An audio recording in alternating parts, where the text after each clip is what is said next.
Assalamu alaikum, dear students. Welcome to yet another lecture on phrase and its kinds.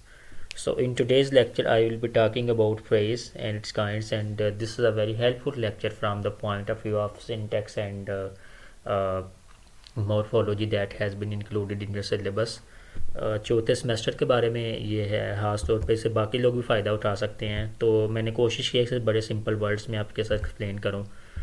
तो phrase क्या होता है? Phrase the group of words that function as a unit. A phrase has no subject and no predicate. ये already मैंने बताया हुआ है कि फ्रेज और सेंटेंस में बुनियादी फ़र्क होता है कि सेंटेंस के अंदर सब्जेक्ट प्रेडिकेट होता है, फ्रेज के अंदर सब्जेक्ट प्रेडिकेट नहीं होता। फ्रेज को देखें कि जैसे अ बुक है, 2 वर्ड्स हैं, इंटरेस्टिंग बुक 3 वर्ड्स हैं, इसके बाद a very interesting book 4 words है। ये फ्रेजेस हैं सारे के सारे, ये आपको ऑलरेडी इस चीज़ का पता है। अब काइंड्स ऑफ फ्रेजेस क्या होती हैं कि ये जो सिंटैक्स के अंदर हम फ्रेजेस की काइंड्स पढ़ते हैं वो क्या होती हैं। अब इसमें फिर बच्चे जो होते हैं ना वो दोबारा कंफ्यूज पास हो जाएंगे, कंफ्यूज हो जाएंगे कि वो ग्रामर के अंदर और इसके अंदर। देखिए यहाँ ये प्लीज़ कीप इन माइंड कि यहाँ जो आप पढ़ रहे हैं ये आप सिंटैक्स पढ़ रहे हैं, यहाँ आप रिवायती ग्रामर नहीं पढ़ रहे, ट्रेडिशनल ग्रामर आप नहीं पढ़ रहे, ये डिफरेंट है उससे। ठीक है, अब इसमें 5 काइंड्स होती हैं। इसमें होता है नाउन फ्रेज। कहते हैं noun phrase the group of words which function as a noun. In it the noun is the head. देखिए इसमें हेड नाउन होता है तो हेड की वजह से ज़ाहिर उसे नाउन फ्रेज कहा जाता है। ठीक है, अब नाउन का काम करता है, यानी नाउन फ्रेज जो होता है वो ग्रुप ऑफ वर्ड्स होता है वो नाउन का। अब नाउन और नाउन फ्रेज में क्या फ़र्क होता है? नाउन ज़ाहिर एक ही लफ्ज़ होगा, तो नाउन फ्रेज एक से ज़्यादा लफ्ज़ हो सकते हैं। अगर सादा ज़बान में बिल्कुल सिंपल आप एनालिसिस बताएं तो जैसे जुमला मैंने लिखा है, she proposed N analysis of the sentence. अब देखें सारा नाउन फ्रेज है, N analysis of the sentence, यानी आप शी प्रपोज के बाद आप ये कह सकते हैं, शी प्रपोज के बाद आप कह सकते हैं she propose it, she propose this, she propose that. ठीक है, तो याद रखें जो नाउन फ्रेज होता है वो उसको हम आमतौर पे यानी दिस इट या दैट के साथ रिप्लेस कर सकते हैं। ठीक है, जैसे कि नाउन को हम रिप्लेस कर सकते हैं ना इट के ज़रिए या दिस के ज़रिए दैट के, तो हम इसके शी प्रपोज इट कैसा, शी प्रपोज दिस कैसा, शी प्रपोज दैट का, ये नाउन का एक काम कर रहा है ना।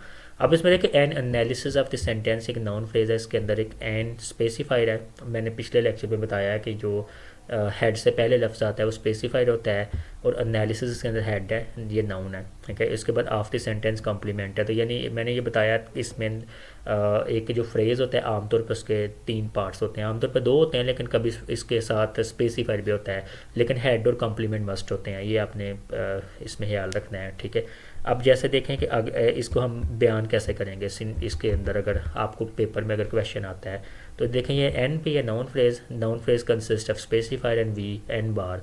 एन बार मैंने पिछले लेक्चर में आपको बताया हुआ है कि यानी ये एक्स बार की थ्योरी वाला कंसेप्ट हम अप्लाई करते हैं। तो अब एन इसमें क्या स्पेसिफाइड है, इसके बाद देखें N bar consist of N and P prepositional phrase में आ रहा है, तो इसमें देखें एनालिसिस है और ऑफ द सेंटेंस ये कॉम्प्लीमेंट है। अब देखें कि ये स्पेसिफाइड है, इसके बाद देखें ये हेड है और ये इसका कॉम्प्लीमेंट है। तो इस तरीके के साथ आप इसको बेहतर प्रैक्टिस करने के लिए ये कर सकते हैं कि इस तरह के कुछ फ्रेजेस बनाएं, को 5 फ्रेजेस बनाएं अपनी मश्क करने के लिए। तो उसकी इस तरीके के साथ आप डायग्राम वगैरह बनाएं, तो अपने साथ साथ सब चेक करवाएं, यकीनन आपका फ़ायदा होगा। इसके बाद आता है वर्ब फ्रेज़। तो देखिए वर्ब फ्रेज़ क्या होता है, ये ग्रुप ऑफ वर्ड्स होता है, वो वर्ब के तौर पर फंक्शन करते हैं। उसके अंदर हेड वर्ब होता है, हेड। ठीक है, अब इस जुमले की मिसाल देते हैं, जैसे they claim that they did not destroyed a garden. अब ये जो नॉट डिस्ट्रॉयड अ गार्डन है ये जो है ये वर्ब फ्रेज़ है। ठीक है, अब इस वर्ब फ्रेज़ को हम कैसे एक्सप्लेन कर सकते हैं? इसके अंदर ज़ाहिर है एक नॉट जो है वो स्पेसिफाइड है, इसके अंदर डिस्ट्रॉय वो हेड है और इसके अंदर गार्डन कॉम्प्लीमेंट है। ठीक है, अब इसको हम इसके सिंटैक्स में एक्सप्लेन कैसे करेंगे, ये देखें कि V P is lower down into specifier and V bar, and V bar is lower down into V verb plus noun phrase. ठीक है, ये देखें नॉट है, डिस्ट्रॉयस में हेड है और इसके बाद ये कॉम्प्लीमेंट है, यानी ये दरमियान के अंदर हेड आ रहा है और पहले स्पेसिफायर उसके बाद कॉम्प्लीमेंट आ रहा है। अब देखिए ये एन पी मैंने जो लिखा हुआ है ना नाउन फ्रेज, मैंने फिर दोबारा रेक्टेंगुलर इस्तेमाल किया। उसकी वजह ये होती है कि अगर इसमें एन पी के बाद फिर लिखेंगे तो वो क्या आ जाएगा, एन पी के बाद फिर आपको वो स्पेसिफाई करना पड़ेगा, फिर इसके बाद एंड बार यूज़ करना पड़ेगा, फिर उसके बाद वो लंबा हो जाएगा। वैसे उस तरह भी कर सकते हैं, लेकिन this is a more practicable method.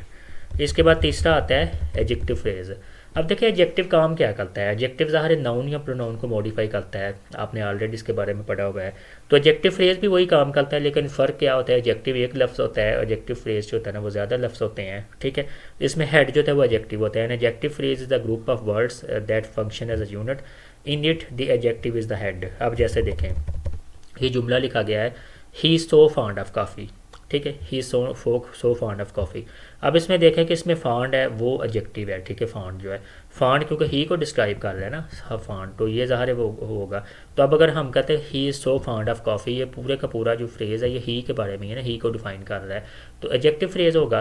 तो अब देखिए इसमें सो स्पेसिफायर है, फॉन्ड इसमें हेड है, और ऑफ इसमें ऑफ कॉफ़ी क्या है वो उसका कॉम्प्लीमेंट है। तो ये इसको देखें इस तरीके से हम एक्सप्लेन कैसे कर सकते हैं। दोबारा इसको देखें, ये ए पी का मतलब है एडजेक्टिव फ्रेज़। एडजेक्टिव फ्रेज़ क्या है, इसमें स्पेसिफायर सो है, फिर इसके बाद ए बार है, ए बार फिर ए होगा, ए के बाद पी पी होगा, ये फॉन्ट और ऑफ कॉफ़ी, ये उसी तरह का होगा जैसे पहले लिखा गया है। तो बिल्कुल आसान है, कोई मुश्किल नहीं है। अगर आप इस मैथमेटिकल फार्मूले को सामने रख लेना, यानी जो फ्रेज़ होगा उसको ऊपर नाम लिख ले, फिर स्पेसिफायर बना रहे, फिर उसके बाद इसका जो फ्रेज़ होगा ना, अगर एडजेक्टिव है तो ए लिख दें, नाउन होगा तो एन बार लिख दें, अगर वर्ब होगा तो वी बार लिख, एडवर्ब होगा एडवर्ब बार लिख ले, प्रेपोजिशनल होगा तो पी बार लिख ले।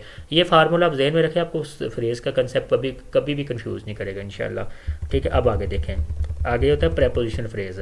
तो प्रेपोजिशन फ्रेज़ में ज़ाहिर है वही बात होगी, प्रेपोजिशन के अंदर वो प्रेपोजिशन हेड होगा, ठीक है, वही बात बार बार जो हम पीछे करते आ रहे हैं, ठीक है। अब इसका देखें ज़रा थोड़ा सा देखें, लिखा हुआ है कि they are quite in agreement, ठीक है। अब इसमें क्वाइट क्या स्पेसिफाइड है, यानी ये एडवर्ब है, वैसे एडवर्ब के तौर पे यूज़ हुआ है, ठीक है। तो एडवर्ब चूँकि ज़ाहिर है आपने पढ़ा हुआ है कि एडवर्ब एक ऐसा लफ्ज़ होता है जो कि नाउन और प्रोनाउन के अलावा हर पार्ट ऑफ स्पीच को मॉडिफाई करता है। आमतौर पर तो ये कहा जाता है ना एडवर्ब के बारे में कि adverb is a word that modifies an adjective, you can say a verb और एन अदर एडवर्ब। लेकिन मैंने भी पढ़ा था, मैं जब बीए में था तो हमारे उस्ताद मोहतरम थे प्रोफेसर ज़ियाउर रहमान खान साहब लाहौर के थे, तो वो इस चीज़ों को बड़ी ग्रिप रखते थे। अल्लाह ताला उनको गरी के रहमत करे, वो बाद में उनकी वफ़ात हो गई। उनसे मैंने पूछा था तो उन्होंने बताया था कि जो वर्ब होता है ना, एडवर्ब होता है, एडवर्ब हमेशा वो एक नाउन या प्रोनाउन, नाउन के अलावा हर चीज़ को मॉडिफाई करने की सलाहियत रखता है। यानी वो एडजेक्टिव को मॉडिफाई करता है, वो अपने आप को भी कर देता है, वर्ब को भी करता है, प्रेपोजिशन को भी करता है, कंजंक्शन को भी करता है, ठीक है। तो यहाँ यही एग्जाम्पल है कि they are quite in agreement. देखिए अब ये इसमें क्वाइट क्या है, स्पेसिफाइड है, इन हेड है, और अग्रीमेंट इसका कॉम्प्लीमेंट है। तो ये इस तरीके का ऐसे एक्सप्लेन करने का तरीका फिर दोबारा ये देख ले कि पी क्या है, स्पेसिफायर, पी बार, इसके बाद पी बार, फिर ये पी आ गया और एन पी आ गया, उसी तरीके के मुताबिक। अब आगे चलते हैं, आगे होता है एडवर्ब फ्रेज, पांचवी किस्म। देखिए एडवर्ब के बारे में हम देखें, अभी हमने देखा कि एडवर्ब क्या करता है, ऊपर भी हमने भी बात की है। तो एडवर्ब वही काम करता है कि ये नाउन या प्रोनाउन के अलावा हर पार्ट ऑफ स्पीच को मॉडिफाई करने की सलाहियत रखता है, ठीक है। तो ये एडवर्ब का काम करता है। ज़ाहिर an adverb phrase a group of words that function as an adverb, it in it the adverb is the head. इसमें एडवर्ब हेड होता है, सबसे पहले वही बात बार बार आपको रिपीट होगी कि हेड कौन सा होता है। तो ये देखें, ये एडवर्ब है, she runs much faster than me. अब देखें कि अब इसमें ये रन्स को, पूरा जो फ्रेज है ना, मच फास्टर दैन मी, ये रन्स को मॉडिफाई कर रहा है, यहाँ वर्ब को मॉडिफाई कर रहा है। तो यानी अगर हम ये भी कह सकें शी रन्स फास्ट भी कह सकते थे यानी। तो अब देखें इसमें पूरा एक फ्रेज़ लगा दिया है। इस तरह आगे देखते हैं कि मच इसमें क्या स्पेसिफाइड है, फास्टर इसमें वर्ब ज़ाहिर हेड है क्योंकि एडवर्ब है फास्टर, ठीक है। देखिए एक और चीज़ कन्फ्यूजन बच्चों को करती है, फास्ट भी कोई लफ्ज़ नहीं होता इंग्लिश के अंदर, यानी फास्ट बतौर नाउन भी यूज़ होता, सॉरी बतौर वर्ब भी इस्तेमाल होता है, फास्ट होता है बतौर एडवर्ब भी इस्तेमाल होता है, बतौर एडजेक्टिव भी इस्तेमाल होता है। जैसे देखें कि मच स्पेसिफाइड है, फास्टर इसके अंदर वो एक एडवर्ब है। जिस तरह देखें एडजेक्टिव की 3 डिग्रियाँ होती हैं ना, पॉजिटिव, कंपैरेटिव, सुपरलेटिव, इस तरह एडवर्ब की भी 3 डिग्रियाँ होती हैं। जैसे मिसाल ले ले, ब्यूटीफुल जो होता है एडजेक्टिव है, तो मोर ब्यूटीफुल, मोस्ट ब्यूटीफुल उसकी एडजेक्टिव की दूसरी तीसरी डिग्री है। तो ब्यूटीफुली जो होता है एडवर्ब है, तो हम कहते हैं मोर ब्यूटीफुली, मोस्ट ब्यूटीफुली। तो इस तरह देखें कि फास्टर, फास्टेस्ट ये एक एडजेक्टिव भी है, फास्टर, फास्टेस्ट एक एडवर्ब भी है, ठीक है। तो दैन में इसमें कॉम्प्लीमेंट होगा। तो वही बात आ गई ना कि यानी एडवर्ब फ्रेज के अंदर इसको एक्सप्लेन अब आगे किया गया कि एडवर्ब फ्रेज क्या होता है, स्पेसिफाइड, और इसके बाद एडवर्ब बार, ये बार की इलामत लगाई, फिर इसके बाद ये क्या होगा, मच इसमें आ गया, ये आगे उसी तरह की एग्जाम्पल है जैसे हमने पीछे पढ़ी। अब इसमें देखें फ्रेज़ का स्ट्रक्चर क्या होगा। देखिए फ्रेज़ का स्ट्रक्चर में देखें, एक लिखा, ये फ़र्ज़ करें वर्ब फ्रेज़ है, यानी एनालाइज द सेंटेंस, फ़र्ज़ करें कि ये आपके पास आ जाता है। तो इसका आप स्ट्रक्चर आमतौर पे लिख सकते हैं ना कि यानी हेड आ सकता है, हेड के बाद कॉम्प्लीमेंट आ सकता है, जैसे कि एनालाइज हेड है। लेकिन अगर लेट्स सपोज के इसके अंदर अगर क्रिटिकली एनालाइज द सेंटेंस आए, तो फिर ये जो फ्रेज़ का जो कंसेप्ट है ना, ये फिर उसमें यानी महदूद है, इसकी लिमिटेशन है। लेकिन अगर हम इस तरह कर ले कि वर्ब फ्रेज़ किस पे कंसिस्ट करता है, स्पेसिफाइड होता है, फिर वी बार होता है, फिर वी होता है। अब इसके अंदर देखिए क्रिटिकली एनालाइज द सेंटेंस, तो ये एक मुकम्मल यानी बन जाता है, ठीक है।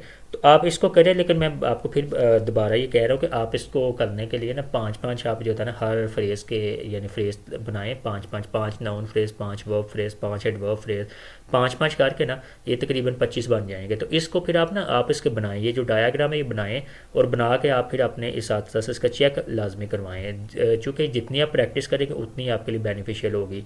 तो आई होप कि मेरे ये जो लेक्चर्स हैं जो मैं कर रहा हूँ ये आपके लिए बड़े मतलब आपके लिए हेल्पफुल साबित होंगे। तो मैं I will consider my effort amply rewarded if my this effort will prove beneficial for you. तो आगे इंशाल्लाह मैं कोशिश करूँगा कि जो क्लास का कंसेप्ट है ना, ये जो आपका सिंटैक्स के अंदर आता है, उसके ऊपर मैं एक डिटेल्ड लेक्चर तैयार करूँ। तो थैंक यू सो मच।